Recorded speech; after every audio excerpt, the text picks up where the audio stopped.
안녕하십니까. 골방 라이브를 시작합니다. 오늘은 감춰진 것은 여호와께 속한다 라는 주제를 가지고 살펴보기로 합니다. 우리 모두는 핑계를 대는 것에 익숙합니다. 속으로는 핑계 자체가 문제를 해결해 주지 못한다는 사실을 잘 알면서도 우리의 실수와 잘못이 아니라 다른 이유가 있다는 식으로 관점을 돌리기 위해 핑계를 멈추지 않습니다. 이것을 자기 합리화라고 해도 됩니다. 심지어 우리는 성경의 난해한 본문을 피하기 위해서도 핑계를 대고 있습니다. 성경을 이것은 이용하는 것입니다. 성경에서 이해하기 매우 어렵거나 기이하게 보이는 본문을 대할 때 종종 신명기 29장 29절 같은 말씀을 끄집어냅니다. 감추어진 일은 우리 하나님 여호와께 속하였거니와 라고 말하는 그 말씀을 이용합니다. 성경을 공부하는 학생이나 교사 그리고 심지어 교수조차도 해석에 어려움을 겪거나 생소한 본문을 다루어야 할 때 종종 인용하는 구절이기도 합니다. 이 구절은 우리의 핑계를 보다 신령한 방식으로 둘러대는 데 도움을 주기도 합니다. 어떤 사람은 이렇게 말합니다. 나는 성경을 단순하게 믿음으로 읽고 싶습니다. 당신은 머리를 아프게 하네요.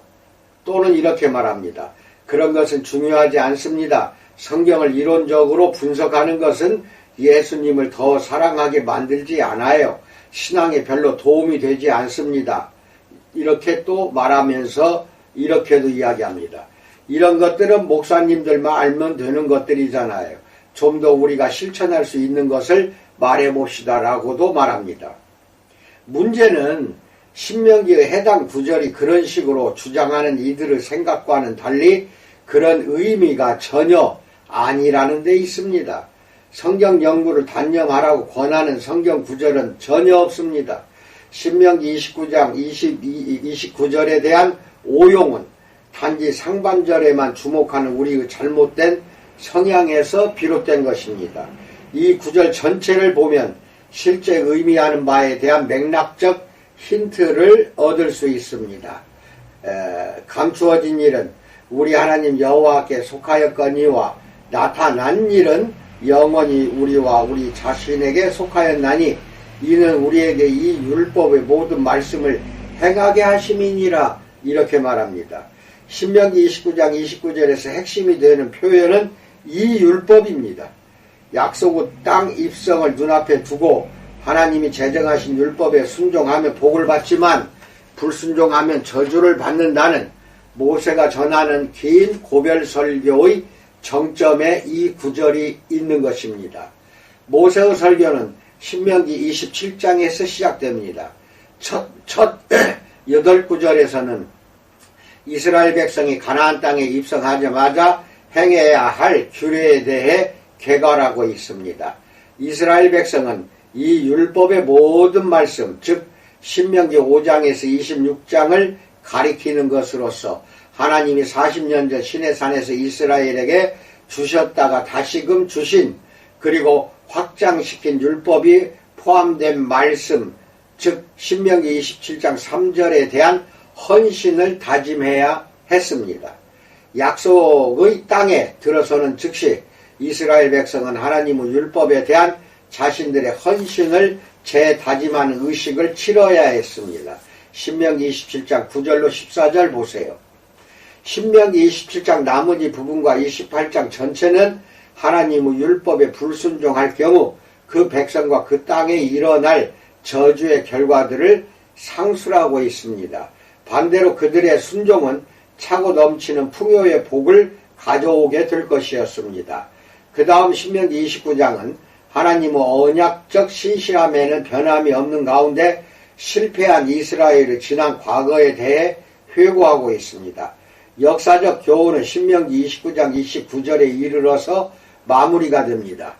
이처럼 신명기 29장 29절을 온전히 문맥에 따라 읽으면 그 구절이 이해하기 어려운 본문을 건너뛰거나 하나님의 말씀을 면밀히 연구하는 것을 피할 수 있도록 허용해주는 구절이 아님을 알게 됩니다. 오히려 이 구절은 경고의 말씀입니다. 즉 하나님은 백성들의 감추어진 죄악된 행위들, 즉 모세의 설교에서 열거된 율법에 대한 위반 행위들을 모두 알고 계십니다.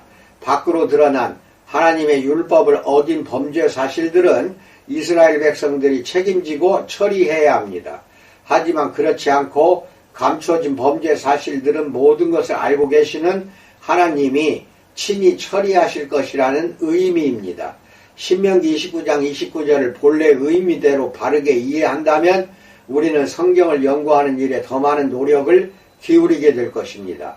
그러나 더 중요한 것은 성경 연구를 통해 얻은 교훈을 마음에 담아 영적 성장의 길에 들어서야 한다는 것입니다. 아멘. 이상입니다. 문맥을 잘 살펴서 성경을 해석하시기 바랍니다. 신명기 29장 29절 상반절만 이용을 하면은 오용이 되는 것이고, 잘못 해석하면은 이것 역시 하나님께 죄를 짓는 것입니다. 그래서 우리 목회자나 신학생들은 공부 많이 해야 됩니다. 독서도 많이 해야 되고, 말씀에 대한 연구와 해석에 대해서도 문헌을 통해서라도 여러분들은 자체적인 연구를 게을리해서는 절대로 안 됩니다. 공부하는 목회자, 공부하는 신학생들, 우리나라 기독교가 암담해집니다. 작년에 했던 설교 올해 또 하면 그게 어떻게 하자는 것입니까? 그게 설교이고 그게 양떼들을 인도하는 여러분들은 목자의 자격이 있는지 본인 스스로에게 자문자답해서 잘 깨닫는 이 시간이 되기를 충심으로 축원드립니다. 감사합니다.